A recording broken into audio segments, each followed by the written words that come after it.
From WXOJLP Northampton, 103.3 FM, your Valley Free radio station. Welcome. I'm Warren Odess-Gillette, and this is A Baha'i Perspective.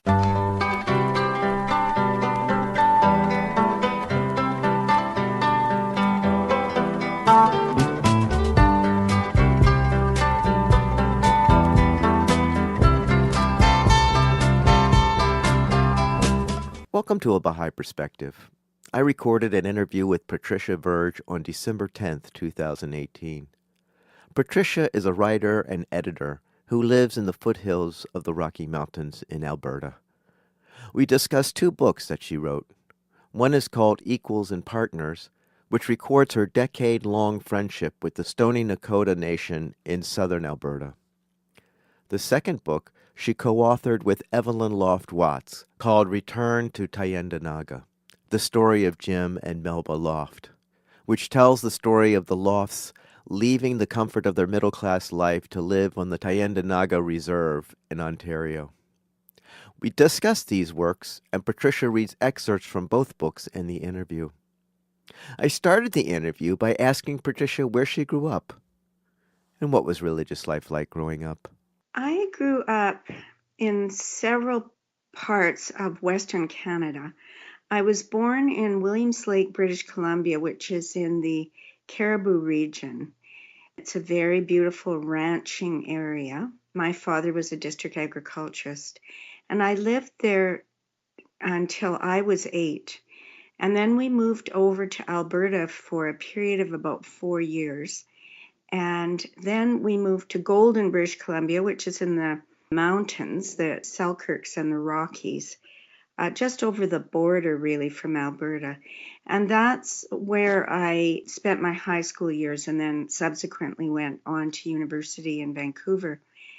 So religious life, it's very interesting because both my mother, who is from Croatian ancestry, and my father, who is from Irish ancestry, were Catholics. But I would say we were what they used to call fallen away Catholics, in the sense that my mom and dad had 7 children, and they had to work very hard just to feed all of us. So they would send us to church if we wanted to go, and they'd always support the church financially, but we really were not rigid Catholics. I never actually learned much about catechism or anything until I was 1 year in a Catholic school when we lived in Calgary, Alberta. So, interesting question, because in my memoir, I started out with a question that I was asked in a writing workshop. And it was a writing workshop about the spiritual in writing, or the sacred in writing.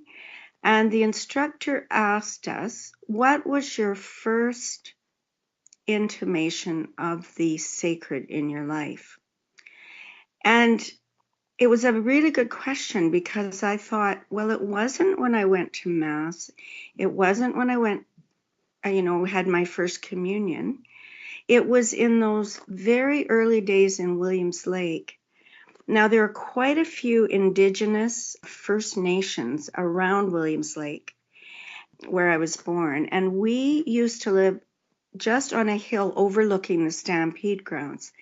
And every year there was a big stampede, which is quite a large stampede, and a lot of the Indigenous people would come in from the various bands, the various reserves, we call them here in Canada, into Williams Lake, and they would pitch their teepees or their tents at the stampede ground.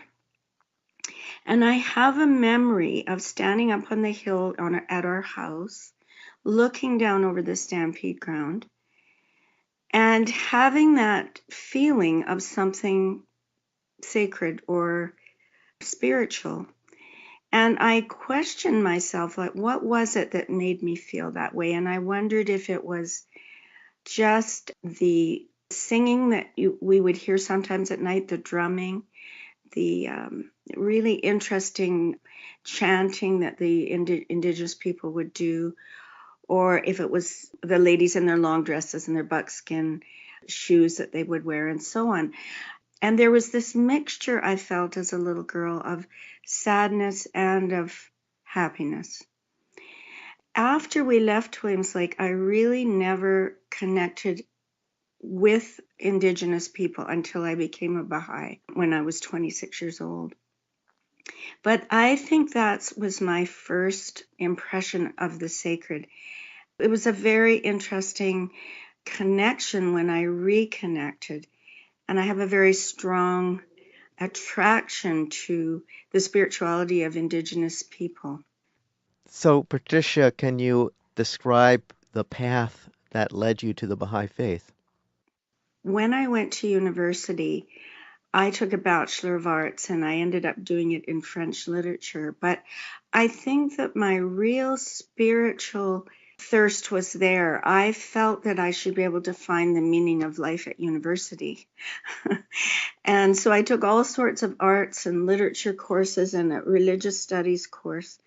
And I never really found the answer. When I took the religious studies course, I studied Buddhism for my term paper.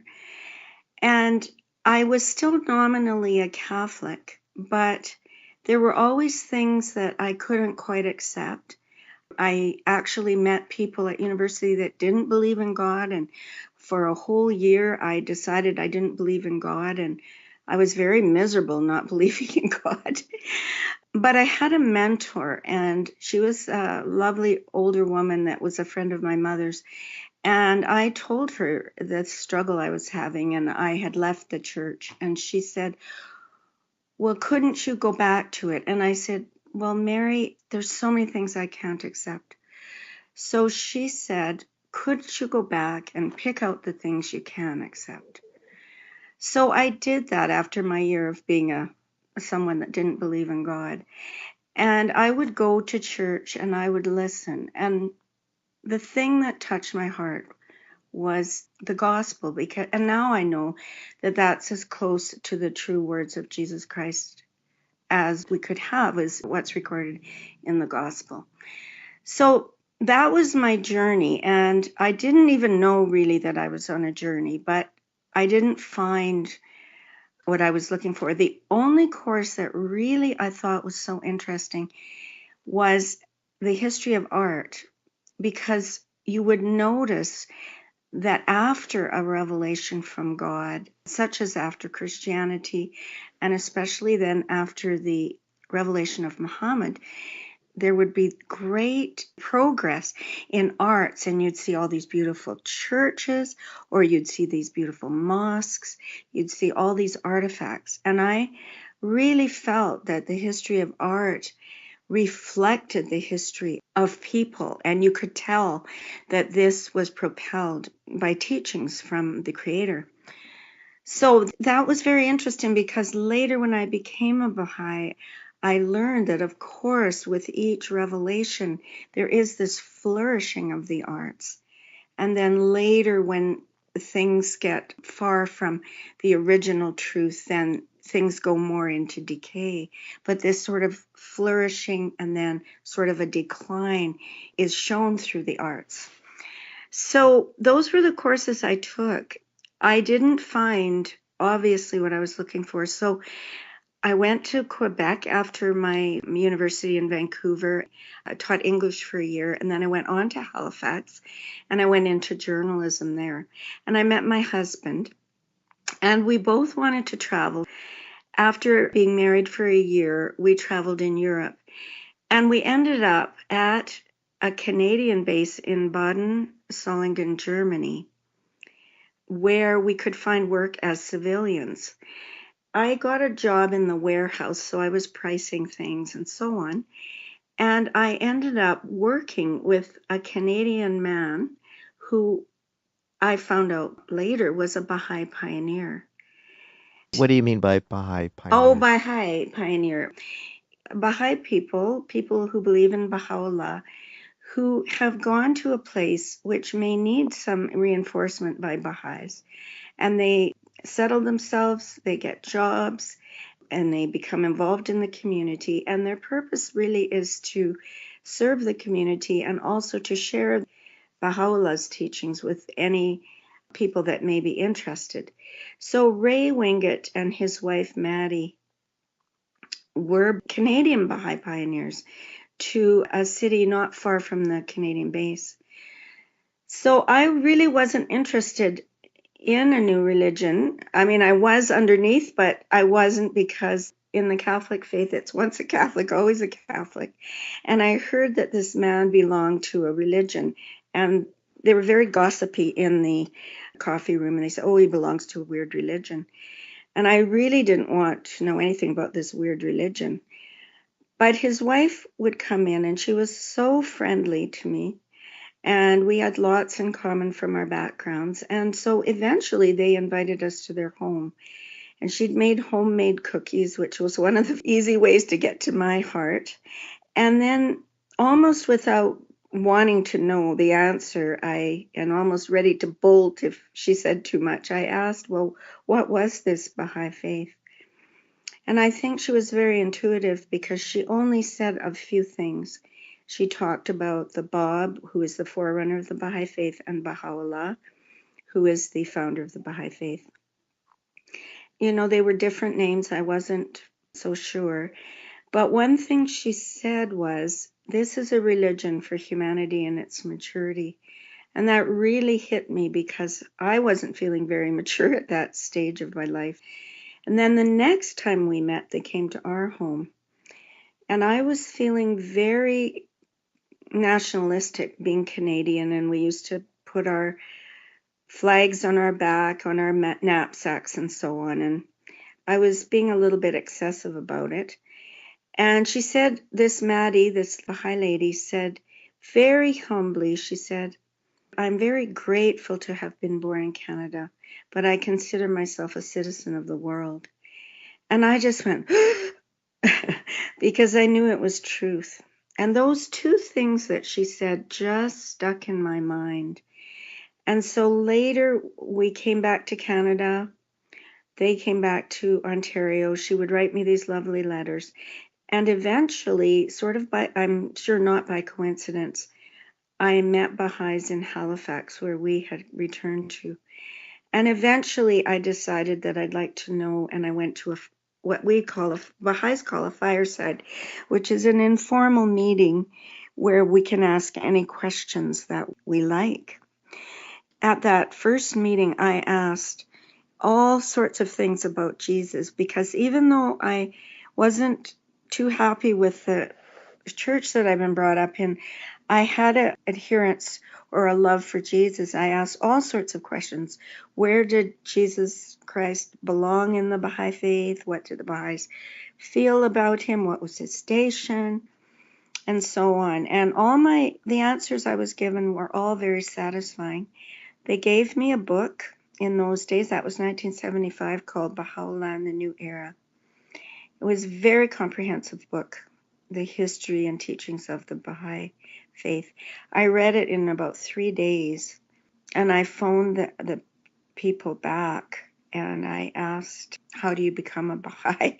So within a week, I had decided that this was truth, and I became a Baha'i within a week. But as you can see by my long story, it was a long time of a search. Now, what about your husband? Did he follow the same track? No, he came to some of the early firesides, and he has never adhered to another faith. He had an Anglican background, but he has been extremely supportive. I have had a lot of latitude to serve the Baha'i faith through various services. I've been able to write 3 books about Indigenous and Baha'i subjects, and he's been very, very supportive, given me the time, helped me technically with computer stuff, financially, and so on. In addition, he's come on a Baha'i pilgrimage, which is where we visit the World Center of the Baha'i Faith, which is in Israel, where Baha'u'llah had been exiled to from his native land of Iran. And he has come with me several times. We hope to go again before long. he has great, I believe, great respect for it. So you couldn't really ask for more support. And the Baha'i faith does not discourage marriages with people of other faiths either. It's really very inclusive. I would say that my husband demonstrates a great many Baha'i attributes, such as lack of prejudice and a sense of justice. So I'm speaking with Patricia Verge, author of several books. Two of them we are going to cover. One is called Return to Yeah. Tyendinaga, which is the story of Jim and Melba Loft, which we'll get to. But you had mentioned your memoir, which I guess is the one entitled Equals and Partners. Yes. So why don't you tell us what was the catalyst to writing this book, Equals and Partners? Well, I've had a relationship with a First Nation or a indigenous tribe called the Stoney Nakoda for 38 years this year. That tribe, they're Sioux people. They're related to the Dakota and the Lakota in the Dakota region of your country. They live only about 20 minutes from the small town where I live. In the Baha'i writings, as you know, Warren, and maybe your listeners have become aware that there's really a special promise made about the indigenous people that when they would become enlightened with the teachings of Baha'u'llah, the founder of the Baha'i faith, they would become the great standard bearers of the faith, and they would spread light to all regions. So after I became a Baha'i in Halifax, I moved to Yellowknife, which is in the Northwest Territories. And I met a lot of Indigenous people there. And then we were there 4.5 years, and then we moved to this area. And through some very early Baha'i teachers, very early in my time in Southern Alberta, I was able to visit the Stoney Nakoda Reserve and meet Baha'is who had been Baha'i since the 50s. And then gradually over the years, I just met more and more people. I began to learn a little bit more about their culture. Some of them became involved with some Baha'i activities. I still go to their cultural celebrations like powwows and round dances and feasts and so on. So this area, the people are truly very lovely, lovely people. I guess after these 38 years, we've really become like family. So a few years ago, it took me 6 years to write the book. So I would say 7 or 8 years ago, the chairman of our National Assembly, her name is Deloria Bighorn. She is a Lakota, and she has visited here quite often and visited this reserve. And she said, Pat, you know so much about the people here. You should write the history of the Baha'i faith on this reserve. And I was a little bit reluctant because, you know, the goal in the end is for the indigenous people themselves to really take ownership of this faith. And we're not there yet, but we've made a lot of steps in sharing. We have a few young people now involved with junior youth programs and other people beginning to get training to become what we call junior youth animators. Junior youth is that age between 11 and 14, and that's a very tender age. The Baha'i community worldwide had quite a bit of success with the programs for this age of youth who have a strong sense of justice, who have a sense of altruism and idealism, and who want to make a change in the world. So these programs, which the Baha'is have, are usually carried out by young people who are a little bit older than these junior youth. So they're 15, 16, 18, and so on. So at the moment, this precise moment, which is December 2018, we have a few older Stoney Nakoda youth who are going to begin to get the training, and they're starting to really help with these programs. But when Deloria asked me, I didn't know, but I started to write.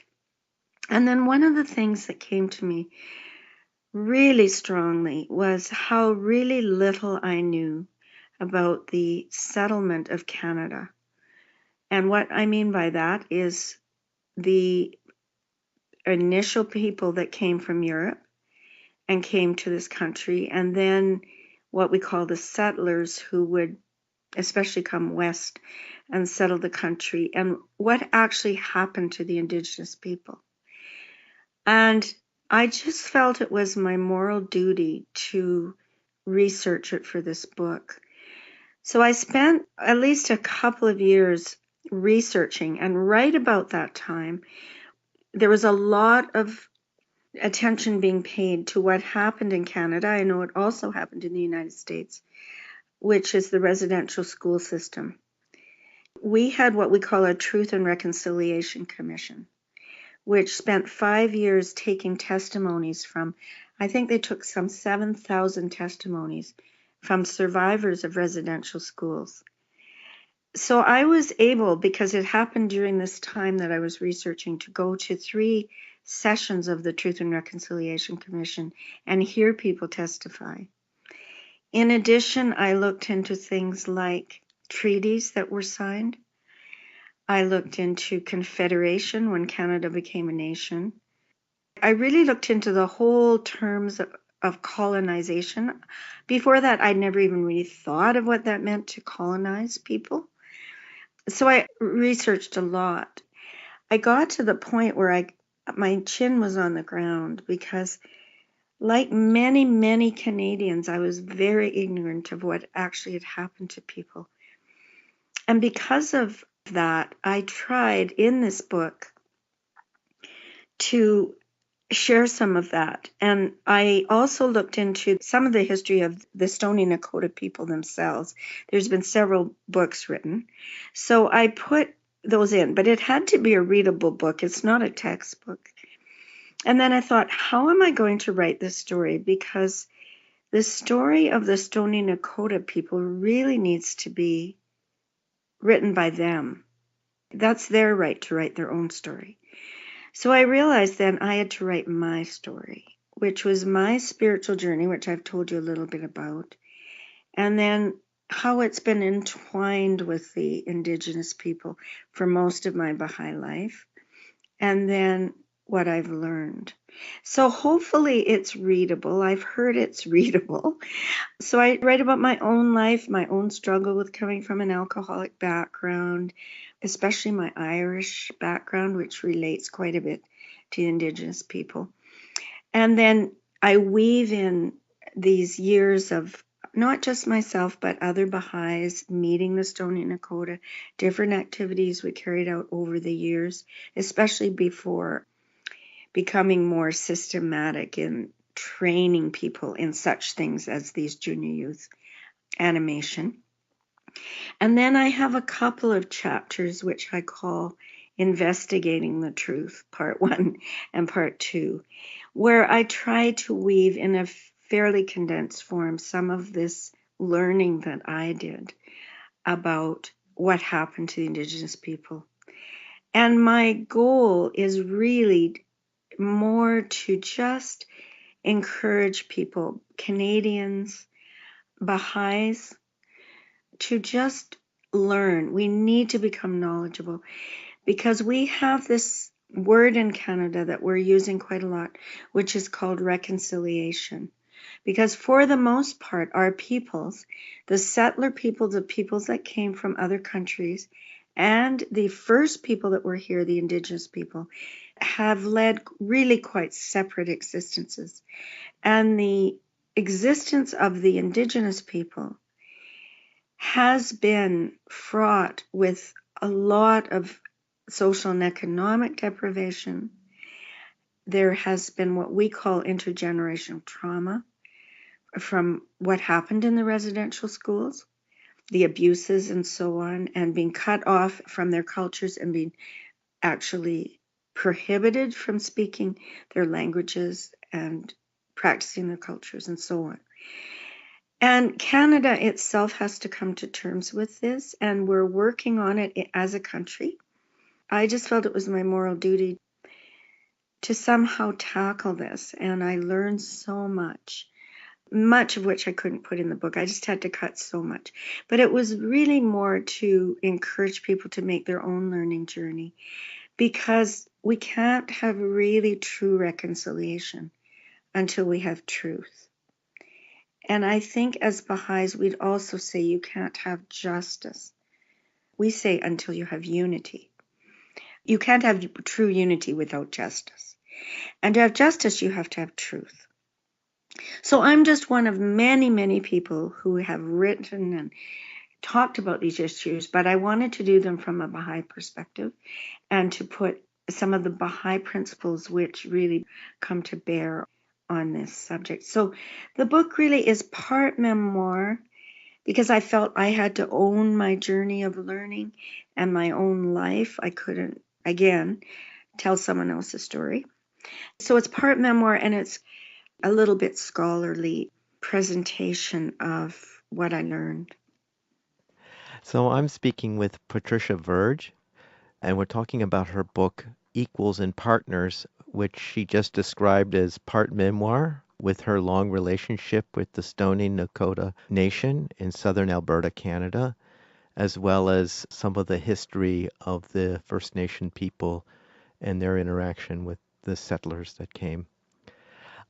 Patricia, do you have a excerpt you could read for us from Yeah, the book? sure. What I'd like to read is a spot just really from this very early learning that I began to do. It's from the very beginning of chapter 15, Investigating the Truth, part 1. And it's just after I had really delved into my own background, as well as coming from Irish background and Croatian. I explored the Irish because I could speak the language. I don't speak Croatian. But I saw so many similarities. There had been a lot of oppression of the Irish. So the chapter starts like this. After I had explored my cultural roots, I felt the need to know a more accurate history of Canada with respect to its Indigenous people, and started this in earnest after getting back from pilgrimage in 2012, over 30 years after I had met Indigenous people as an adult. So this is a scene. I nervously sat in the circle, wondering what would happen next. Roger, an elder from the Tyendinaga Reserve, which is also called the Blood Reserve, began to share his memories of being taken away from his family at the age of 5 to the St. Paul Anglican Residential School on the reserve. He said, "The first thing, they stripped us of the clothes we were wearing, threw us in the shower, and cut our hair. Most of us had braids. We all got the same short haircut. They said we might have lice." Roger continued, "I heard at another residential school in Saskatchewan they didn't explain why they were cutting everyone's hair. For one young boy, he only knew that in his culture you cut your hair when a beloved relative dies. So he thought his mother had died." Roger was speaking during a preparatory workshop in June 2013 for the final national meeting of the Truth and Reconciliation Commission, which would take place in March 2014 in Edmonton, Alberta. The meeting, co-sponsored by a number of churches and by the Truth and Reconciliation Commission itself, took place in Indus, a tiny hamlet southeast of Calgary. I attended with my friend Alison Healy at the request of the Spiritual Assembly of the Baha'is of Calgary. "Each child got a number," said Roger. I imagined scenes eerily familiar to the photos we had seen at the Holocaust Museum in Jerusalem the year before. That night, and for many more nights, I woke in the dark to hear children crying, "Mama and Dada," Roger went on. The food for the children was of extremely poor quality, while at the same time the teachers and clergy ate well. "We saw the roast they were eating and the butter, only the best," said one survivor. Because of the bad nutrition, staff gave children cod liver oil. One survivor remembered the staff used the same spoon to give the medicine to all the kids. At a time when tuberculosis was rampant in the schools, this showed unconscionable negligence. Of all the things I heard, this made me the angriest. After Roger spoke, he asked us to go around the circle and share one new thing we had learned about residential schools. The most painful moment came when Roger's wife broke down and left the circle, saying she couldn't participate. We learned that only 2 weeks before, their 24-year-old youngest son died. I couldn't imagine how much courage it took for her to come to the meeting. The young man had committed suicide. No doubt lingered in my heart that this loss had a direct connection to the intergenerational trauma of the residential schools. On the way home, I drove to our daughter's house in Calgary. I had been looking after our grandson, Cedar, a toddler, a couple of days a week. I felt drained, but I desperately wanted to see him. How wrenching it would be to see Cedar taken away and put in a school where I wouldn't see him for months, even years, where I couldn't show him my love and affection, couldn't tell him my family stories, couldn't teach him lessons I have gleaned from life. The immensity of the loss to Indigenous people over many generations boggled my mind. On the second morning, we learned more about the work of the Truth and Reconciliation Commission in recording the stories of survivors and in educating non-Indigenous Canadians. Though gently presented, the weekend exposed the magnitude of the repercussions from this deep wound in Canadian history. At noon, I walked out into the sunshine, my shoulders slumped over, a weight in the pit of my stomach. I called Sarah again, that's our daughter. "What's the matter? You sound awful," she asked anxiously. I tightened my grip on the phone. "No one should ever have to go through what these kids went through," I muttered. I asked to see Cedar again on my way home. Allison Healy, who I was with, herself a First Nation survivor of a residential school, cried during the weekend. The churches were there and actively involved in the Truth and Reconciliation work. What should we be doing as Baha'i, she asked. I pledged then not to let this opportunity for awareness and education slip away. We called the secretary of the Alberta Baha'i Council and asked for a meeting for Allison and I to share what we had experienced and to make recommendations for educating the Alberta Baha'i community. We also later met with the Spiritual Assembly of Calgary. When I went back into the main hall to examine the displays about St. Paul Residential School, Roger came over to talk with me. He seemed to sense my anguish. He shared stories and answered my questions.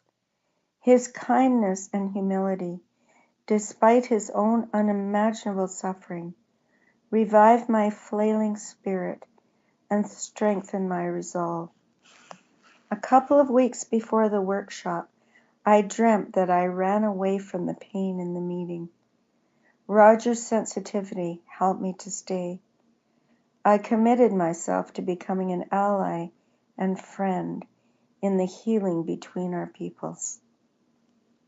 I'm speaking with Patricia Verge, and she just read from her memoir called Equals and Partners, where she describes her longtime friendship and relationship with the Stoney Nakoda Nation in Southern Alberta, Canada, and she's just read about a workshop she went to where people shared about their experiences at the residential schools and the impact that learning had on Patricia. Patricia, you co-wrote another book with Evelyn Loft Watts called Return to Tyendinaga, which is the story of Jim and Melba Loft. Can you tell me who Jim and Melba Loft are? Yes, Melba was a lady from the Curve Lake Reserve in Ontario, Canada, and Jim was a Mohawk whose ancestry came from Tyendinaga, but who had grown up a city Indian, as he would say. And they became the very first Indigenous Baha'is of Canada. Their story is a really wonderful story, and it connects a little bit with your country as well, because when they got married, they moved to Marysville, Michigan, and Jim worked in the Chrysler plant at Detroit, and Melba also was a supervisor at Ainsworth. As many Indigenous people have done over many years, they left the reserve to find work. And they were doing very well. They had 3 children while they were in the States. They had a very nice house, a little white picket fence. Melba even had her own dressmaker. They were able to buy their kids all the things that young kids had at that time, skates and bikes and all that. Melba had always been on a grand spiritual search for a very long time.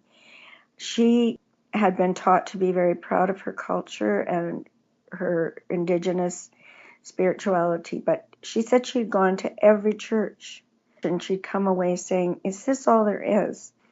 And when they were in Marysville, she saw a notice after going to many churches and so on. She met this lovely lady named Emma. They became very good friends. At one point, Emma, I believe, was investigating the Baha'i faith, and Emma became a Baha'i at one point. Melba saw a notice, and she went to a Baha'i meeting, and she really liked it because she said it was in a circle, and she was asked to come in. There was no priesthood or anything, and they all were able to share and to say prayers and to read Baha'i writings, which are writings that are revealed by the central figures of the Baha'i faith, such as Baha'u'llah and the Bab. She said she felt like she was an armchair for a Baha'i for a long time. She went to the meetings, the children went to children's classes. She was very comfortable. They were living a very comfortable life. And Jim wasn't very interested. So when she had Baha'i material, she would just put it in her drawer in the house. But then one day, I think she had a book about the Prophet Muhammad, and he was kind of jibing her about it, but she said, "Jim, the Prophet Muhammad was a messenger from God." And so he started to read into it, and then he started reading some of the other things. Some of the times he'd show up, he'd come to the meetings. One time, apparently, he was a little tipsy from drinking, and he fell off a chair. Evelyn, their daughter, said she wanted to put that story in because she said nobody judged him. They just were so happy that Jim came to the meeting. They never, made any judgment or anything. And that kind of an atmosphere, was melting his heart. So he kept reading. And then one day he just decided that he believed it. And he was very, very excited about it. And then he wrote to the guardian of the Baha'i faith, who was at the time the head of the Baha'i faith. The guardian was the great-grandson of the founder of the Baha'i faith, and he had been appointed as the center of the Baha'i faith after his grandfather Abdul Baha, who was the center of the faith after Baha'u'llah had died. So Shoghi Effendi was the head of the faith, and Jim wanted to write to him and ask how they should serve.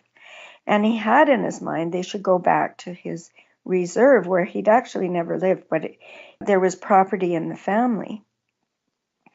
And Melba wasn't too keen because she'd grown up on a reserve and she knew it was tough.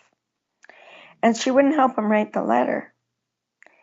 So he went to Emma, I think. He went to Emma, and she helped him write the letter. So he sent this letter to the guardian. He got a lovely letter back. Would you like to hear that letter? Yes, please. Okay, this letter was dated October 14th, 1948. and it was signed by the wife of Shoghi Effendi, Rahia Khanum, who Baha'is know as his wife, and she was also a Canadian, which was very interesting. She married the guardian of the faith, and she would often be his secretary, and she would write on his behalf. So she said, Mr. Jim Loft, dear Baha'i brother, our beloved guardian was overjoyed to receive your letter of September 2nd and is happy to extend to you a sincere and warm welcome into the service of our glorious faith. Over and over again, Abdu'l-Baha mentioned the great importance of teaching the original inhabitants of America. And now that various tribes of the Indians of the Western Hemisphere are gradually coming to be represented in the Baha'i faith through some of their members accepting Baha'u'llah, his hopes are being fulfilled. This marks an important step forward, not only in the evolution of our faith itself, but also in the history of the Indian peoples. For through the universal teachings of our faith, they will come to not only be loved as brothers by their compatriots of European origin, but also develop the potentialities God has endowed them with, and thus contribute their share to world progress and world unity. He would greatly welcome your returning to your own tribe and giving them this great message you and your dear wife have accepted. He advises you to consult with the Canadian National Baha'i Assembly as part of their teaching plan is to carry our faith to the Indians in Canada, and they can help and advise you. He assures you he will pray for your success in teaching your own people, for your happiness and for your protection. She signs it, and then appended is in the writing of Shoghi Effendi himself. Dear co-worker, your most welcome letter rejoiced my heart, and I hasten to assure you of a most hearty welcome into the Baha'i fold, as well as of my loving and fervent prayers for any and every effort you may exert for the promotion of the faith of your fellow Indians and their acceptance of its verities. May the beloved bless, protect, and sustain you always, and aid you to realize your heart's cherished desire. Your true brother, Shoghi. Okay, I'd like to tell you a bit more of this story because please. Jim, on receiving this beautiful letter, was just ecstatic. He immediately wanted to move up to Tyendinaga. And Melba, of course, wasn't so keen, and there were a few tears cried in the household because she knew it would be tough. But she did agree that they would go because she knew that Jim really wanted to. So he put the house up for sale right away. And that letter was sent in October. They were gone by January 1949. Now, what this represented was a huge change in their lifestyle because they had all these wonderful things. I think they had a piano and they had, electric appliances and so on. So they were all bundled up, and got ready, and they were loaded onto a moving truck. So one of their sons drove with the movers up in the middle of the winter up to the reserve. And when they got to the property, there was this little cinder brick house with a leaking roof and a pot-bellied wood stove. They walked up to the door, opened the door, and raccoons came running out. No electricity, no running water. And the mover said, oh my gosh, what on earth are your parents thinking to come up? The parents hadn't left Marysville yet. So to keep them calmed down, they unloaded everything, and then Snook, his nickname was Snook, took them over to some relatives and gave them some soup and sort of got them on their way. So when Melba and Jim and the other son and daughter came up, they stayed with some relatives for a few days, and then they finally went out there. So for those first years, they would go down and pump water. Eventually they got hydro. They would have, buckets under the dripping tin roof and so on. But they reached out, and Jim got some work in the nearby town. Besides doing his work at Chrysler, he did body work on cars. So he got work, and he met some people. They were non-Indigenous, and they came out for what we call firesides in this little cabin out there. Firesides are informal meetings where Baha'is share. I think I've mentioned this already. And the lady said it was like she felt the atmosphere was so beautiful. Sitting around this pot belly stove, she said she felt it was like in the early days of Christianity, where the early Christians would be teaching the first believers. So they lived in that place for a long time. Eventually, they sold off a lot of that fine furniture and those appliances, and they ran out of money. And they wrote back to the Guardian and asking what they should do because they were really out of money. The Guardian wrote back and said he didn't feel they should impoverish themselves, but if some way could be found to stay with their own people, it would be wonderful. So for a very short time, they went back. They actually lived in Windsor, just over the border from Detroit. Jim went back to Chrysler for a few months. Something happened where his paycheck wasn't ready at one point, and he got upset, and they said, we're moving back. So after a few months, they moved back to the reserve. And Melba said, I'm never moving again if I have to live with the chickens.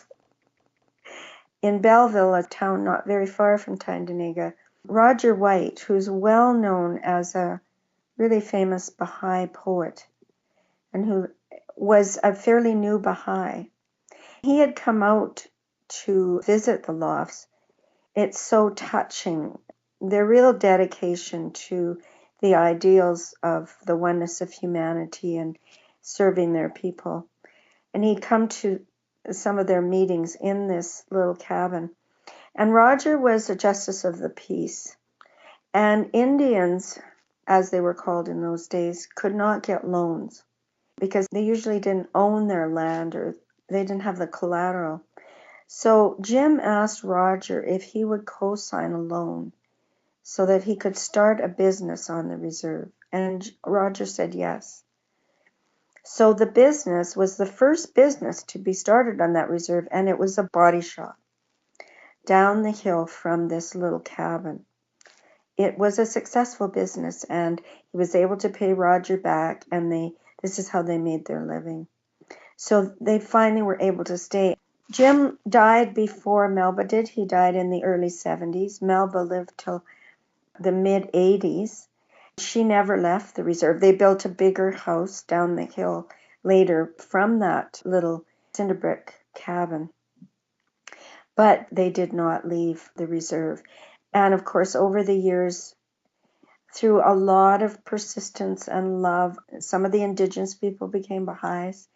In 1979, Jim was passed away by that time, but Melba was able to be part of the first, we've mentioned this word already in the letter, so I'll explain it, spiritual assembly of Tyendinaga. Because Baha'is do not have clergy, these are elected 9-member councils that consult and decide on the affairs of the community. So the first assembly was formed where there were 9 or more Baha'is on Tyendinaga in 1979. I'm speaking with Patricia Verge, and we're talking about her book, which is the story of Jim and Melba Loft, who were First Nation people and who happened to be the first Baha'is of First Nation peoples. Of Canada, yes. Of Canada. Patricia, do you have an excerpt you'd like to read? I would, and this one is written by Evelyn. I wanted to just mention that Evelyn spent years collecting interviews. She went back to Marysville. She met many people, and she spent years researching her parents' story. And I met her after I had done another book called Angus about Indigenous people, and we became friends. And then she had a bypass surgery, and her health deteriorated really a lot.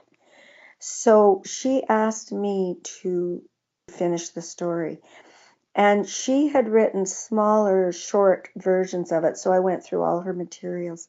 So in this book, I used as much of her own writing as I could because she was unable to. Even the first draft that we got, by this time she was actually in a care home. But beautifully, two of her children, Bob Watts and Susan Seawick, helped a great deal with the few drafts that we did. Got more materials, added more materials. And so when we finally finished it, we all signed off on it. Everyone was happy with it. So this piece I want to read to you is what I used in the prologue from her. An integral part of the story herself, Evelyn began gathering materials and memories at an early age. After she had married and moved with her husband Bob to a house in the town of Coburg, about 54 miles from Tyendinaga Reserve, the subject of writing the story came up again.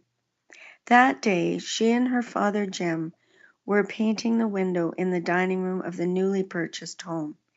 She remembered clearly what he said. My dad told me that day some things he said he had never told anyone about. His early childhood, growing up as an Indian in Canada, was bitter memories to him. He said that day, and I recall so clearly, Evie, you said that you're going to write our story, and I want you to put this in. So he told me what had been on his mind probably for years and years. He felt that I should know this. I'm so glad he cared so much to share his memories.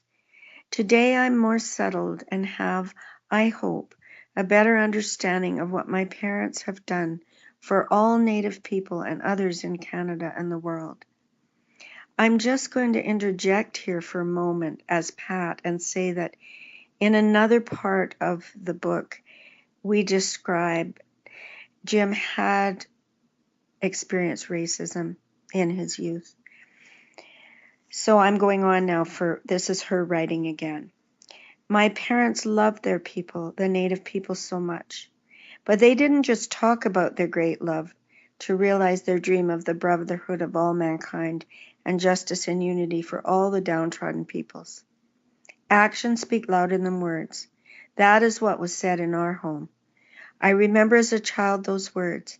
My parents would say, anyone can talk, but without action and deeds, what good is it? It is better to keep quiet.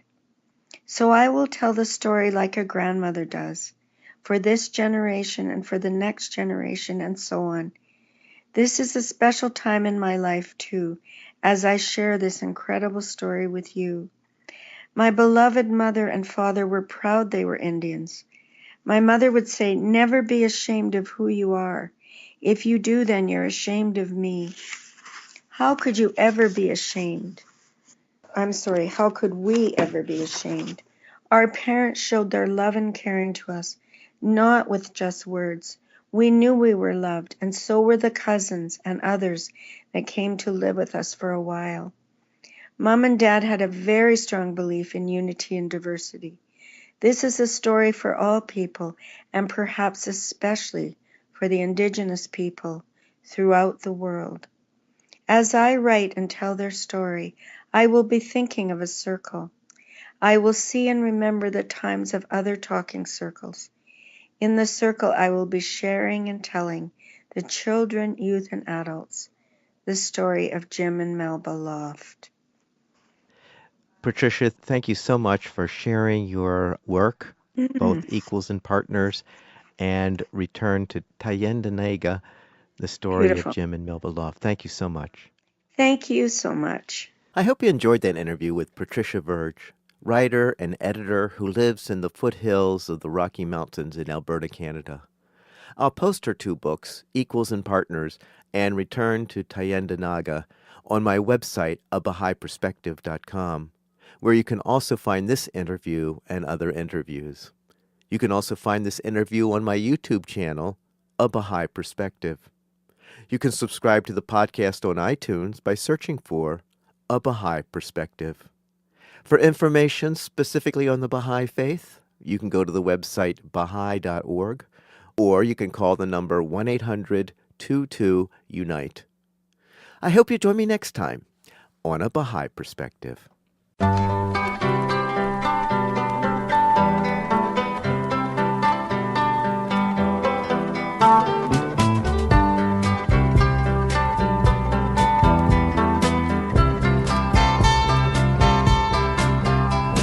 This is WXOJLP Northampton, 103.3 FM, your Valley Free Radio station, streaming at www.valleyfreeradio.org.